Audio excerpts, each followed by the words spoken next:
To politics now, Edo State Governor Obaseki says he has no preferred successor less than a year before the governorship election. The Independent National Electoral Commission, INEC, has fixed 21st September 2024 for the conduct of the governorship election in the state. Many aspirants, including Obaseki's deputy, Philip Shaibu, has declared ambition to contest in the election. Obaseki recently fell out with Shaibu over the deputy governor's ambition to succeed him. The feud between the two deteriorated to the extent that Shaibu had to obtain a court protection over the alleged plot to impeach him by the House of Assembly. He later withdrew the suit and apologized to the governor after the intervention of some elders in the state. Governor Obaseki, in response, relocated Shaibu's office from Government House to another part of Benin City. Responding to whether he will support his deputy to succeed him, Obaseki, besides saying that only Edo people will decide, asserted that he will not support what is not fair and just, suggesting that zoning will be a key determinant in the race. Now, on the issue of godfatherism, Obaseki said everybody needs nurturing and mentoring, but not to the extent of teleguiding the individual. Now, to discuss this, we're joined by Andrew Emwanta. He's a constitutional lawyer and a former commissioner of communication and orientation in Edo State. Good morning, and thank you so much for joining me at this time, Andrew. Yeah, good morning. Thank you to be on the show this morning. Yes, indeed. And now, the New Year is just some few hours away, so it's interesting to know that 2023 Grodal is going out. Okay, fantastic. Thank you so much for joining us once again. Now, as the former commissioner of communications, well, you are actually in the right place to actually talk about this. What do you make of the recent development between Governor Obaseki and his deputy Philip Shaibu, particularly in the context of the forthcoming elections in the state coming up soon? Okay, thank you for that question. Just as you noted in your preamble, the reason why there's a current conflict, or what you would describe as a political war of attrition between Governor Obaseki, the governor of Edo State, and his deputy, is not far from the fact that he wants his deputy to drop his political aspiration. And remember, when that conflict between both of them came to a head, there was a time the deputy governor, because of the fact that he was being evicted from his office, the governor stopped allocation. I mean, for the past 6 months, the office of the deputy governor did not get any allocation, and government has not even come out to deny it. Rather, they claim that the deputy governor finished his appropriation in July. And the question is, there was an appropriation law, or rather, there was a supplementary appropriation law that created room for all offices of government to get a supplementary budget. It was only the deputy governor's office that was excluded. And this is not also far from the fact that the governor already has a preferred governorship candidate and even a running mate. And when you look at the way the 2024 appropriation bill, which is now a law, the governor has signed it into law, was designed, the running mate of the governor has 9 billion. He's an appointee of the governor. His name is Usman, the secretary to the Edo State government. So an appointee as against the deputy governor who was elected. The deputy governor's office had a paltry sum of 300 million. So you're saying, contrary to what Governor Obaseki is saying, that he doesn't have a successor, he indeed has one. He has one. That's why Godalo is his preferred candidate. Most of his commissioners, most of those in government, even the party chairman, who is like a tour of the political tour of the governor, they all come out to campaign for this man across the state. And as such, you find that the governor already has zoned the office of governor to his business partner and friend, Aswe Godalo, from Edo Central, and of course the secretary to the Edo State government, whose office got 9 billion naira. 9 billion, I'm specific. So the deputy for the governor election also has, the ambition of running for governor of the state. What are his chances in light of, this? I think I'm not a member of their party, I'm in the APC, but as somebody who is a major stakeholder, I can tell you for free that he stands a chance in his party to pick the ticket, because there's what they call the legacy coalition, made up of those who control the structure that made it possible for the governor to be accepted when he was thrown out from the APC in 2020, Chief Danobi and a good number of the PDP local government, ward party executives, and of course those that they call the new PDP, the deputy governor, a former speaker, some candidates who lost out in the last election, due to the governor's role in supporting Labour Party candidates. And it will even surprise Nigerians to know that when they say the governor has a preferred candidate, it is not only in the PDP. You know, there's this rumor that he has a preferred candidate in the Labour Party. Of course, the former NBA president who though came to deny. But the question is, as a former NBA president, where did you have the kind of money to buy 21 vehicles for Labour Party executives? No state governor has done that for a political party in Nigeria. So for me, the governor likes playing two games. He plays PDP in the morning and Labour Party at night. I know this because the governor himself offered me the Labour Party House of Assembly ticket. And I'm saying it for the first time, and I want him to deny it. So you cannot be a PDP governor and you are doing Labour. So the governor should decide, because that was why PDP lost woefully in Edo South. And that's why I left the party. The governor lost his unity in all the elections. PDP did not win any single ward in the governor's local government. And it's a shame. You cannot be a sitting government.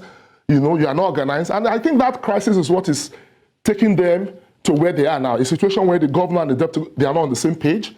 A situation where the governor is going begging. He's not begging the party leaders, please. And they are telling him, no, you did that in 2020. We will not accept it again. So I have so much sorrow and sympathy for him. But, you know, in life, it is what you sow, you reap. So it's payback time. Quite a shame indeed. Now, he did mention that zoning is a potential key factor in determining support for a successor. Now, in your opinion, how significant would you say the role of regional or even zonal considerations in Edo State politics is, and how might this influence the upcoming elections?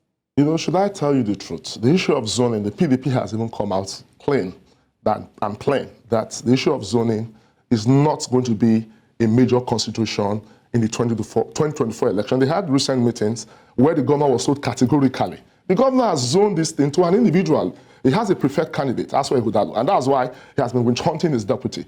He even has a preferred running mate, his secretary to the Edo State government. And I just said the man got 9 billion to prosecute next year's election, as against the 300 million an elected deputy governor's office got.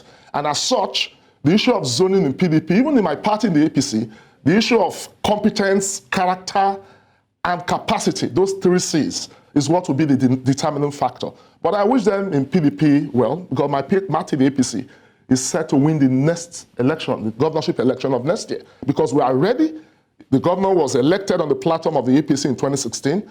In 2020, he ran to PDP to pick their ticket. And I will tell you that the governor even he arranged his disqualification in the APC. Why? Because he knew that was the only way he would get sympathy for Shomole to be removed as national chairman and for those in Aso Rock to support him. And I'll challenge the governor now to deny it, and I'll bring facts, because I was part of the process, though his deputy was not aware that that disqualification was planned. And if you remember, it was after that time Shomole was removed as national chairman. So it was a grand conspiracy, but we don't see those conspiracy theories playing out now, because it's now in PDP, and the PDP leadership have told him, you deceived us in 2020 and we will not accept it. And for APC, it's their internal problem, but as a party, we are going to pick our candidates come February in the new year, and APC remains the party to beat in Edo State. All right, Andrew, let's talk about godfatherism. This has actually also been raised by Governor Obaseki. Now, how do you think the absence or presence of godfatherism or political godfatherism, because it's something, it's been an issue of contention. A lot of people have actually, come out to speak about it, and they've been solely against godfatherism. Case in point, what's happening in Rivers State right now. The presence or even absence of political godfather, how do you think this will impact the strategies and alliances formed by aspirants in the race for governorship? Yeah, thank you. I believe that in Nigerian politics, the term political leader, quote and unquote, or kingmaker is synonymous with the word, or the expression, I think is the word, godfatherism. And of course, it is not easy to be appellated a political leader. Is not a walk in the park. It is what even the Frenchman would call a tour de grace. And yes, a tour de grace. So as such, in Nigerian politics, it is when it becomes vindictive, as we now see in Edo State, a situation where a governor evicts his deputy because he wants to weaken him, a situation where he reduces the allocation to his office from close to 2 billion in the last, appropriation to, a partial sum of 300 million, as against an appointee that gets 9 billion because the governor has preference for him as running mate. So I think it's a problem when it becomes vindictive, becomes a problem where it affects the smooth running of government. A situation where you have totally obliterated the office of deputy governor. You threw the man out from government. You don't invite him for functions. There was a recent, event of opening an event. The governor put his photograph, put that of his wife, the chief judge, and deliberately excluded that of the deputy governor. This is totally not acceptable in a democracy, and that is one of the problems of godfatherism. It breeds all manners of lawlessness. It breeds all manners of illegalities, and I hope that the next governor of Edo State will revive the office of deputy governor, because as we speak, we don't have that office again. The governor have completely excavated that office from the political structure of governance in the state. That there's no office of the deputy governor. So what about Shaibu? In what capacity is he working now in Edo State? The governor, the truth is, that's what I think our National Assembly must do. There's need for a constitutional amendment. We must protect that office, not the individual. If the governor has issues with Philip Shaibu, he's an individual, he's different from that office. That's why the drafters of our constitution, they talk about constitutional immunity to protect the individual.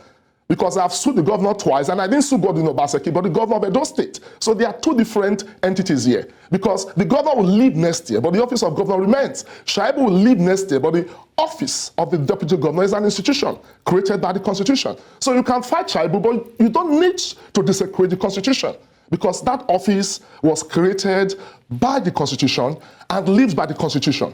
And anything you do goes contrary to section 1, sub 3 of the same constitution that says any act or law that is inconsistent with the provisions of the constitution, by the virtue of that inconsistency, is void. So most of the things the governor is doing, for me, is the height of executive rascality or executive lawlessness, which even Obaseki GSC, a former Supreme Court justice of blessed memory, said that executive lawlessness is a deliberate violation of the constitution. That is what we're experiencing. A situation where the NJC recommended 8 judges, the governor has refused to swear those judges in, and that is one of the actions we have filed in court. There's a court order. The governor has refused to obey that court order to come and show cause why men who have been appointed since June this year, we are going into a new year, the governor has refused to swear them in. An organ of government are without players. And this is not what Edo people voted for in 2020. This is not what I supported in 2020. All right, Andrew, now speaking as an indigene of Edo State and not, an APC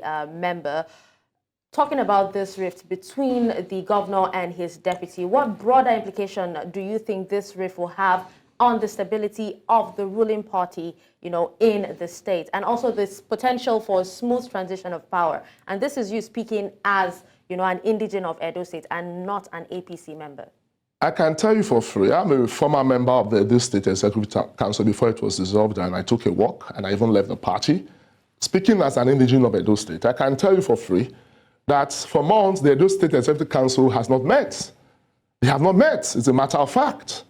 I've been a member of that council for over 2 years. I've never seen any news story carry meetings of the Edo State. So I wonder how the governor runs the state. I remember when we were made commissioners, for close to a year, the governor did not have commissioners. We were eroded documents the day we were inaugurated. And I think these are issues that people should start asking questions. Can you run government with a ragtag team? The governor operates with consultants. And even the deputy governor's role has been taken over by consultants. So I hope that the next governor, some of all these, very, very, very illegal acts, some of all these infractions of the constitution will be corrected. And I think Edo people will have a clear choice to make between the product of godfatherism and the product of, and I hope the APC will not make the same mistake the PDP is making.